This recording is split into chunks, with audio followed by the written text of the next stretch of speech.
Disney CEO Bob Iger has said any retaliatory actions by Florida Governor Ron DeSantis, as well as the Republican-controlled Florida Legislature, is not only anti-business but anti-Florida.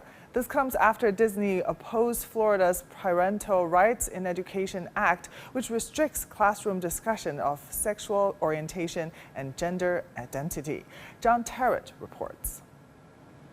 The Walt Disney Company is just one of those American companies that is never very far away from the headline news. And this weekend, it's been in the news because it appears that the mouse, Mickey, has got one over on the governor of Florida, Ron DeSantis. Now, Ron DeSantis and other Republicans think that Disney is just too woke for its own good these days, and he recently passed a law which would allow him, as the governor of Florida, to take over the autonomous region that Disney runs around its Disney World theme park in Orlando, known as Reedy Creek. Now, Disney for the last 50 years has been responsible for the roads and the hospitals and the water and the power, and it pays very little tax there, if it pays any at all. Well, before the last meeting, Disney very cleverly used bylaws and covenants to basically crimp the governor's ability to do anything in this autonomous region except for look after the roads and the hedgerows.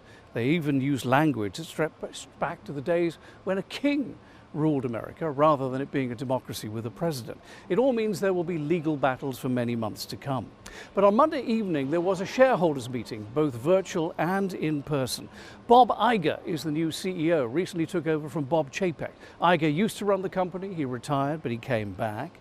And he's busy reorganizing it, including 7,000 job cuts in all divisions, including parks and including in China, at ABC Television, ESPN, the Sports Network, Disney Plus Streaming and the studios as well. Disney Plus Streaming is the most popular streaming service in the world, but it's operating amid very stiff competition now.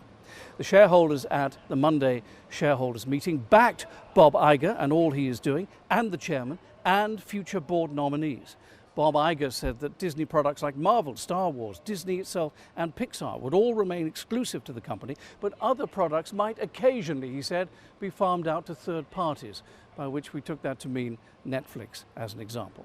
At the meeting, Bob Iger also had a pop at the governor of Florida, Ron DeSantis, saying the takeover bid was retaliation. Not only is it anti-business, he said, it's anti-Florida too. Terrett, CGTN, on the trading floor of the New York Stock Exchange.